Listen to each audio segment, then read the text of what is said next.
ऐसे मदिरा पी सभी की वाणी कुंठित हो गई। अब शब्द बोलने लगे एक दूसरे के लिए, बातें बढ़ गई, अस्त्र शस्त्र निकलने लगे, अस्त्र समाप्त हो गए।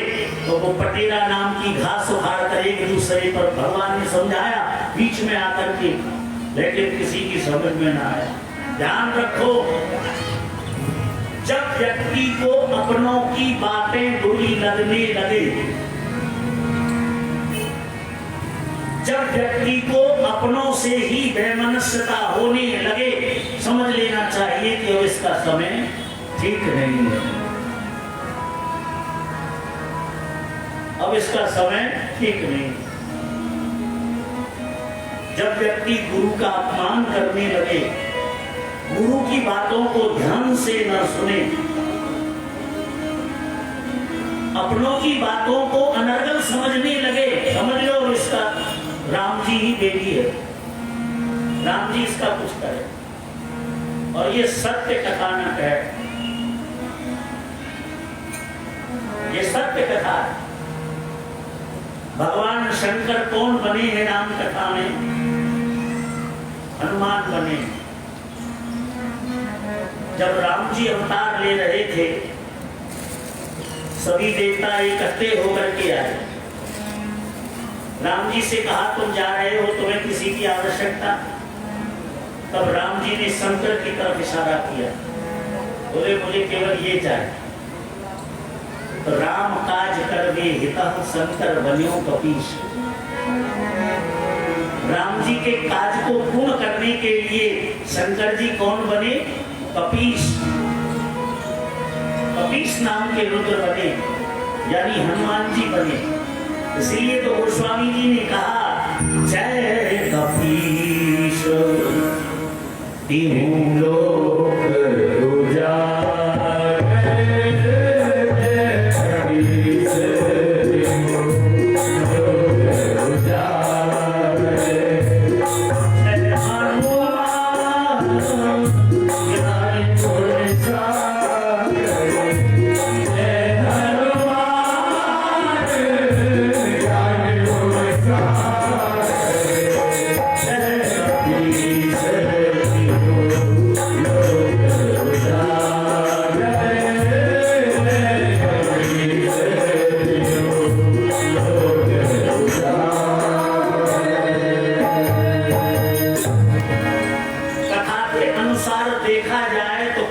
सुग्रीव थे। कथा के अनुसार देखा जाए तो वानरों के जो सरदार थे वो सुग्रीव थे, उनका नाम था कपीश। लेकिन यहाँ गोस्वामी जी ने हनुमान जी को कपीश कहा। वो इसलिए कहा क्योंकि ये कपीश नाम के रुद्र थे, ये कपियों के ईश नहीं थे, ये कपीश नाम के रुद्र यानी 11वें रुद्र हुए, इसलिए इन्हें कपीश यहाँ कहा गया। तो भगवान शंकर रावण के कौन थे? गुरु। रावण के गुरु थे।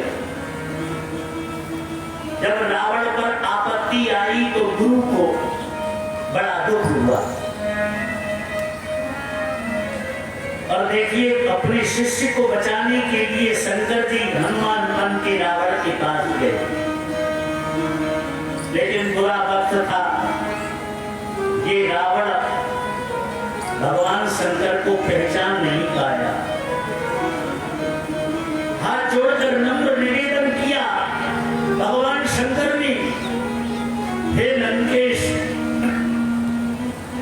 तुमने अपराध किया है, माता सीता का हरण किया है,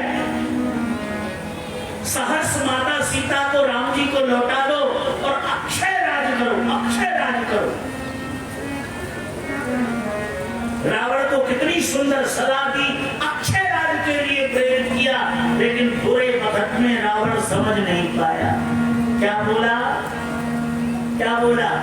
बोले अब हमें बंदर समझाएंगे, अब देवता और मनुष्य मर गए, अब हमें बंदर की कही माने। तब हनुमान जी को बड़ा कष्ट हुआ। और बेचारे मन को मसोसते हुए वापस आ रहे थे, अचानक विभीषण मिल गए। विभीषण ने सम्मान किया। जब सम्मान किया तो भगवान शंकर ने कहा चलो कोई नहीं बचेगा तो तू तो बचेगा। जो मंत्र रावण के लिए ले गए थे उसे विभीषण को दे आए। अंतर केवल इतना है, विभीषण का समय अच्छा था। जानते हो, विभीषण ने हनुमान जी के द्वारा बताया मंत्र मान लिया। तुम जो मंत्र विभीषण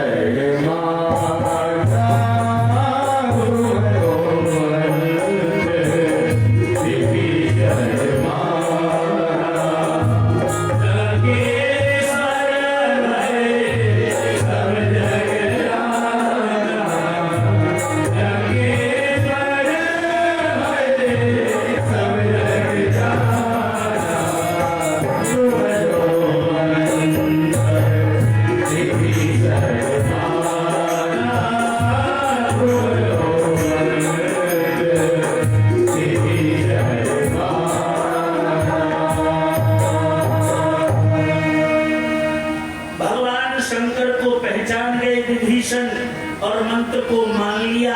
आज देखो लंकेश हो गए। काश रावण मान लेता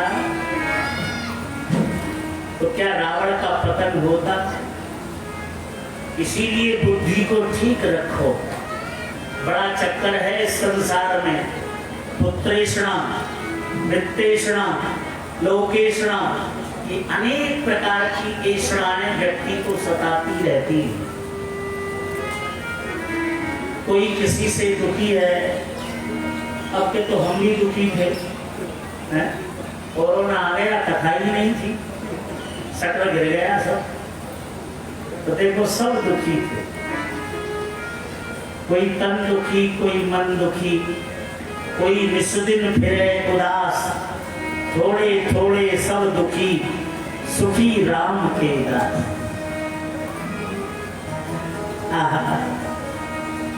भगवान का भजन करो, सुखी रहोगे। महात्मा कहते थे, या दुनिया में कछु है ना,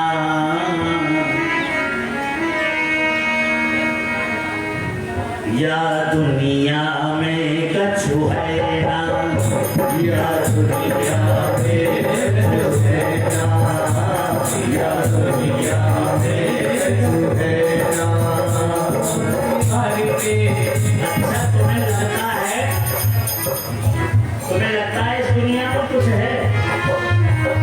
ताली बजाओ, ब्लड प्रेशर ठीक हो जाएगा। तब अच्छा लगेगा। ये भगवान की सेवा है, आप अपनी सेवा प्रस्तुत करें।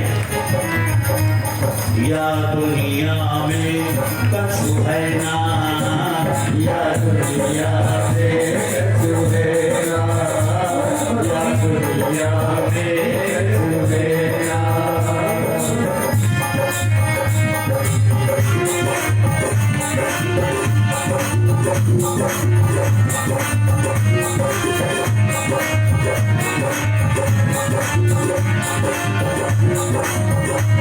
बिहारी के बिहारी के राधा प्यारी के घरारी को क्या दुनिया में कछु है ना।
देखिए केवल ईश्वर ही सत्य है, ये सारा जगत मिथ्या है।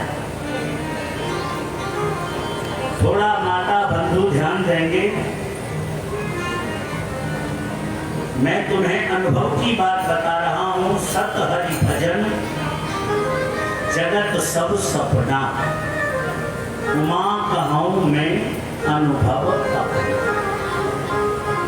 हमारे जो सत ग्रंथ हैं वो देवताओं का अनुभव है, ऋषियों का अनुभव है।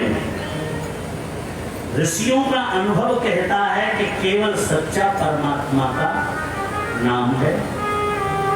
हरिर नामम हरिर नामम हरिर नामैव केवलम। परमात्मा का रोजाना चिंतन करिए। सायं प्रातः प्रमुंजानो अपापो भवति। जब सुबह शाम परमात्मा का जप करोगे, चिंतन करोगे, तो एक दिन सारे पाप तुम्हारे नष्ट हो जाएंगे और तुम मुक्ति के हेतु बन जाओगे। तुम्हारा ये शरीर मुक्त हो जाएगा, आवागमन से छूट जाएगा। बाकी तो इस संसार में बड़ी बड़ी किंवदंतियां हैं। एक बार सभी देवताओं में तर्क हुआ, मैं बड़ा कि कौन बड़ा। तो यहां नारायण को सर्वोपरि माना गया, भगवान विष्णु को सर्वोपरि माना।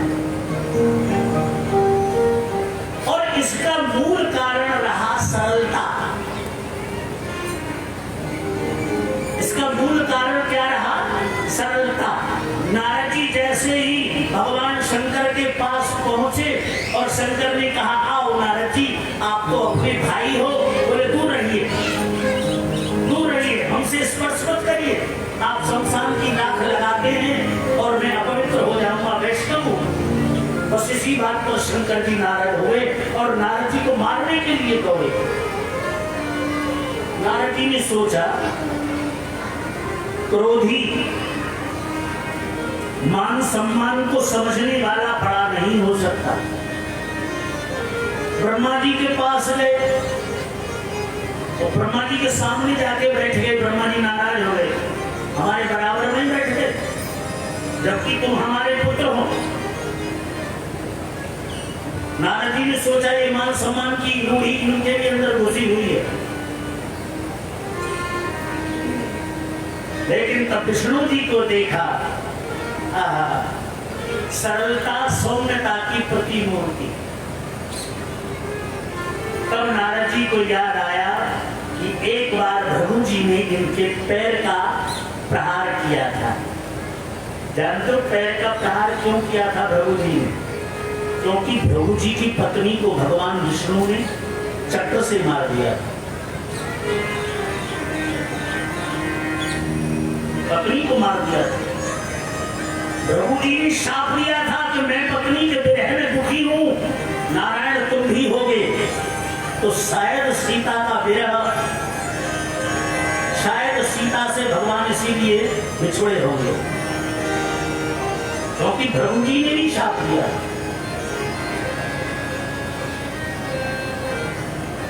शुक्राचार्य जो दैत्यों के अधिपति हैं, इन्होंने एक संहिता लिखी। ध्यान से सुनिए, शुक्राचार्य जी ने एक संहिता लिखी। वो ऐसी संहिता थी कि राक्षस उसका अध्ययन करते, असुर उसका स्मरण करते तो भगवान को दर्शन देने के लिए बाध्य कर देते थे। तुमने देखा होगा, सबके सामने भगवान खड़े हो जाते थे, आकर के वरदान मांगो। ऐसी संहिता थी वो। उस संहिता को गुप्त स्थान पर रख करके शुक्राचार्य एक बार संजीवनी विद्या के लिए भगवान शंकर की आराधना करने के लिए जंगल में गए और उल्टा लटके पेड़ पर नीचे यज्ञ की अग्नि जलाई और धूम्रपान करके साधना हुई। बस उतने ही बीच में बृहस्पति ने उस संहिता को खंडित कर दिया और स्वयं शुक्राचार्य बनके सारे दैत्य दैत्यों को आसुरी प्रवृत्ति में प्रवृत्त कर दिया, जबकि असुर पहले ऐसे नहीं थे जैसे हम लोग जानते हैं ये असुर है, ये राक्षस है, ऐसा नहीं। असुरा, असुरा का मतलब है ए माने नहीं, सुरा माने मदिरा। जो मदिरा का भी पान नहीं करते थे उन्हें असुरा कहते थे। ऐसे पवित्र थे ये राक्षस, बड़े सुंदर थे, लेकिन कुसंगति में पढ़ करके इनकी बुद्धि भ्रष्ट हो गई। आपको विद्या आए या ना आए, आपके बेटे पढ़े न पढ़े, लेकिन उनका वातावरण बहुत अच्छा होना चाहिए। उन्हें वातावरण बहुत सुंदर परोसना चाहिए। अब तुम देखते हो तुम्हारे बच्चे कैसे भागी फिरते हैं, कभी वो कर रहे हैं, कभी वहां कूद रहे हैं, कभी बंदरों की तरह ये कर रहे हैं। ये माता पिता के कर्म का परिणाम है, ये माता पिता के कर्म का परिणाम। जब एक अभिमन्यु मां के गर्भ में चक्रव्यूह की संरचना सीख सकता है, तो क्या तुम्हारा बेटा तुम्हारे गर्भ में अपशब्द नहीं सीख सकता? क्या तुम्हारे अंदर चर्म, अस्थि, हड्डी, मांस अलग बना हुआ है क्या? इसलिए माँ को जब गर्भ हो तो माँ को सुंदर सुंदर प्रभु के चरित्र का वर्णन सुनना चाहिए। कौशल्या माँ गुरु पत्नियों से अपने ग्रंथों की कथा सुनती थी, कभी बाहर नहीं निकलती थी। उनके गर्भ से भगवान श्री राम का प्रादुर्भाव हुआ। और सांसारिक गृहस्थी क्या करता है तुम जानते? तुम क्या करते हो? मैंने लड़ते देखा है गृहस्थियों को, पति पत्नियों को लड़ते देखा है, गाली देकर, अपशब्द कहकर हम बच्चों के सामने लड़ते हैं। इसका प्रभाव बच्चों पर पड़ता है। एक पति पत्नी आपस में लड़ रहे, पत्नी पति को कुत्ता कह रही और पति कुतिया कह रहा था। देखिए तो पत्नी कह रही तू कुत्ता और पति कह रहा तू कुतिया। बालक बाहर नाच रहे थे, हम निकल के जा रहे थे, कह रहे तुम कौन हो? बोले पिल्ला। बोले जी हम पिल्ला हैं। बोले क्यों? बोले कुत्ता कुतिया तो अंदर लड़ रहे हैं। बताइए कैसा वातावरण आपने बच्चों को दिया। कभी कोई कलेश करो तो बच्चों को इतर करके लड़ो, कोई बात करो तो इतर करके करो, तब जाकर के वातावरण शुद्ध होगा। देखिए कश्यप पुरुष हैं। कौन पुरुष हैं? कश्यप। कश्यप ऋषि हैं, उनके अनेक पत्नियां हैं। दिति, अदिति, कत्रु, बलिता, तनु। और देखिए इतनी पत्नियों के अलग अलग संतान हुई। अगर पुरुष से ही संतान का गुण बढ़ता तो एक से ही पुत्र होते, लेकिन एक पिता के कारण 5 पत्नियों के अलग अलग संतान हुई। इसका कारण क्योंकि मां के अंश से पुत्र और पुत्री की उत्पत्ति होती है। माता के अंश ज्यादा होते हैं, इसलिए माता को सरलता से जीवन यापन करना चाहिए, माता को सहजता से जीवन यापन करना चाहिए, जिससे गर्भ की संतान बहुत सुंदर पैदा हो। अन्यथा कलेश देने वाली संतान पैदा होगी। आज संसार इसी बात से दुखी है कि माता पिता को कोई सम्मान नहीं दे रहा है। आज भगवान ने देखा कि मेरे वंश में बड़ा विघ्न हो रहा है, भगवान ने अंत तो गत्वा अपने वंश का नाश करा दिया। आपस में लड़ने लगे यदुवंशी। शेष जी आए, समझाया, किसी ने नहीं सुना, अपने आप गोलोक को चले गए, वैकुंठ को चले गए। उसके बाद भगवान एक वृक्ष के नीचे बैठे। भगवान एक वृक्ष के नीचे बैठे अपने दाहिने पैर को बाएं पैर पर रखकर, भगवान के पैर में पद्म था, संध्या का समय था, बहेलिया ने बाण निकाल करके भगवान पर संधान किया। जैसे ही पैर से बाण स्पर्श हुआ तभी बहेलिया भाग करके आया और भगवान के पैर में बाण लगा हुआ देख करके रुदन करने लगा। भगवान ने कहा रोना बंद करो, जाओ आकाश से रथ आ रहा है उस पर बैठो। बहेलिया रथ पर बैठा और भगवान के आदेशानुसार जीते जी बैकुंठ चला गया। तभी अर्जुन आते हैं, भगवान उन्हें समझाते हैं कि जो शेषांश गोपियां बच जाएं उनकी रक्षा करना, अपने साथ ले जाना। उसके बाद ऊधो आए। ऊधो ने भगवान से कहा सदास्ति कृष्ण परिपूर्ण देवो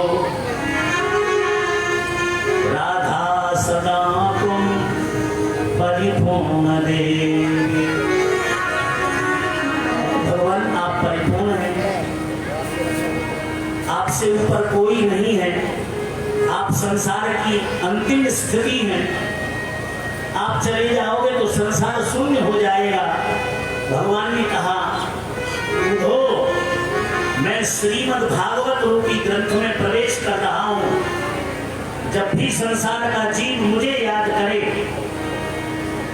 इसका स्मरण करे, इसका अध्ययन करे, तब मैं उसे प्राप्त हो जाऊंगा। भगवान ने ऊधो को उपदेश दिया और भगवान अपने लोक को वापस जाने लगे। तभी राजा परीक्षित ने कहा भगवान को अभी विदा मत करिए, मेरा मन बड़ा विचलित हो रहा है, मेरे मन को प्रसन्न करिए, मैं भगवान के किसी भक्त की कथा सुनना चाहता हूं। तब श्री सुखदेव जी ने भगवान के मित्र सुदामा की कथा का कथानक कहा।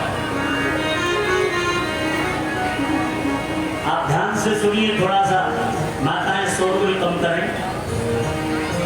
आज के युग में सुदामा की बड़ी दुर्गति की है, जबकि सुदामा ऐसे नहीं है जैसे हम सोचते हैं।